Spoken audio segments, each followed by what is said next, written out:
Bem-vindos ao canal Café com Livros, meu nome é Luiz e hoje eu vou falar sobre O Nome da Rosa de Humberto Eco. Essa foi a edição que eu li, uma edição do Círculo do Livro, mais ou menos 30 anos atrás.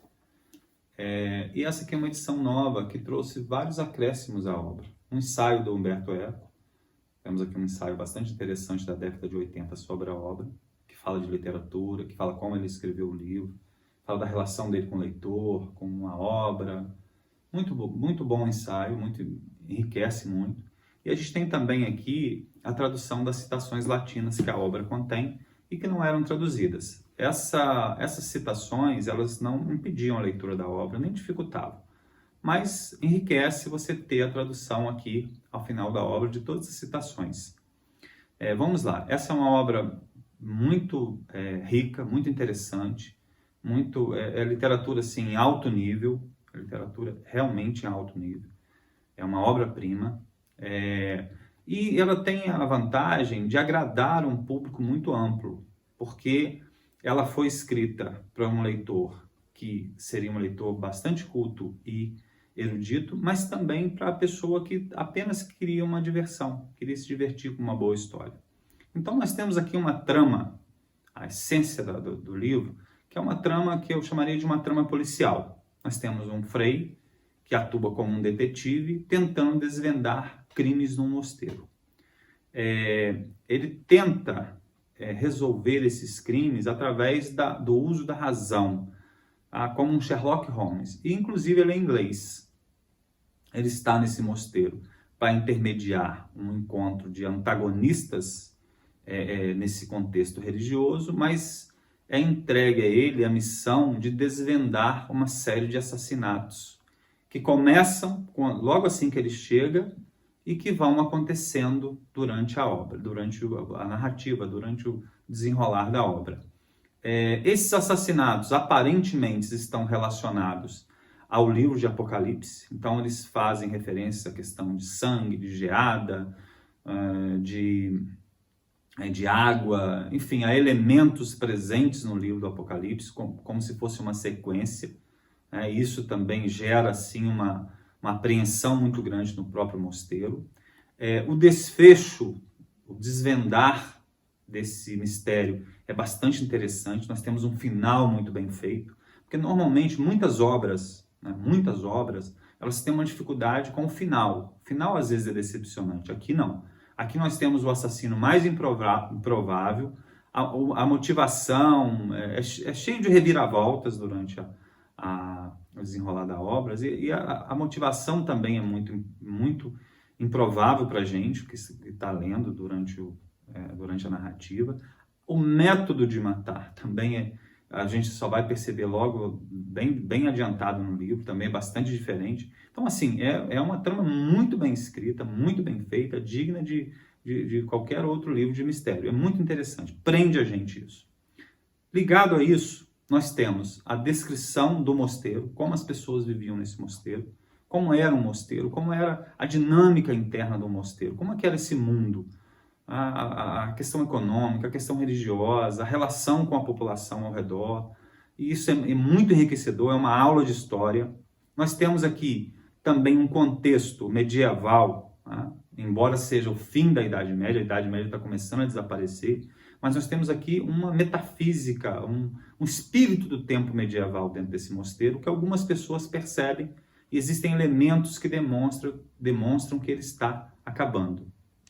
Mas nós temos aqui um conflito entre o poder temporal e o poder espiritual, entre o imperador e o papa. Isso aqui é descrito de maneira bem leve, a gente aprende muito sobre isso também, sobre as ordens religiosas, sobre as questões que desejavam uma reforma da igreja, uma reforma que vai acabar por acontecer pouco tempo depois. Então nós temos aqui uma história da religião também, uma história de cristianismo aqui também, de ordens que a gente não encontra em qualquer livro. O Humberto Eco fez um estudo muito profundo para poder escrever esse livro. Então a gente vê sobre algumas ordens que acabaram desaparecendo, a gente vê a perseguição a essas ordens, a questão do sofrimento das pessoas pobres, de como alguns líderes usam as pessoas pobres para se promover, de como o desespero da pobreza às vezes leva a certos movimentos desesperados que causam bastante destruição. Discute aqui a questão da pobreza, a questão do sofrimento das pessoas pobres. Não é questão de implicar culpados, mas é um problema real, um problema que aflige as pessoas até hoje. Então há essa discussão aqui. Nós temos também uma discussão filosófica, temos vários diálogos que transmitem uma discussão filosófica, a questão do conhecimento, a questão da filosofia aplicada à religião, a questão da dúvida. Nós temos essa dinâmica aqui. Se vocês lerem, vocês vão assistir a atividade de um tribunal de inquisição, agindo, como que ele agia, como que ele fazia com as pessoas.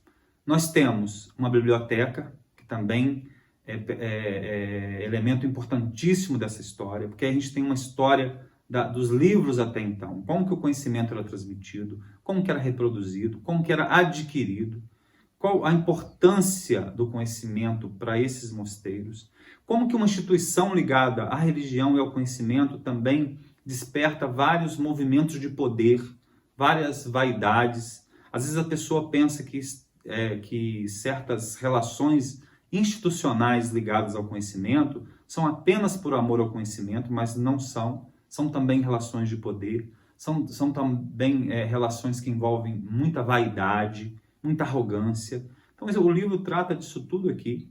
Essa biblioteca é um labirinto. O labirinto ele tem uma alegoria religiosa muito forte, porque nas religiões mais primitivas a gente tem alusões a labirintos como símbolos. Então a gente tem a questão aqui dessa biblioteca como um aspecto central dessa obra, muito interessante, a gente aprende muito lendo. Isso é muito rico. Outra coisa é o seguinte, há aqui um discurso contra o fanatismo, como que o fanatismo é prejudicial, como ele é diabólico. Aqui a expressão do autor na boca de uma de suas personagens é isso, o fanatismo como uma coisa diabólica, o fanatismo como uma devoção cega a um princípio, a um líder, o fanático que não permite a dúvida, que não permite contestar a si mesmo, e que isso leva ao sofrimento, leva à morte. E ele diz aqui, o fanático, o líder fanático, ele leva à morte, muitas vezes do líder, mas principalmente de seus seguidores, principalmente de outras pessoas. Isso que o fanatismo acaba por fazer. Então nós temos aqui uma obra assim, que é uma das maiores obras literárias que eu já li. É excelente, é um livro excelente, eu recomendo muito essa leitura, vocês vão se envolver muito com ela e vão aprender muito lendo esse livro. Tá? Vão aprender de uma forma agradável, prazerosa. Um abraço a todos e até o próximo vídeo.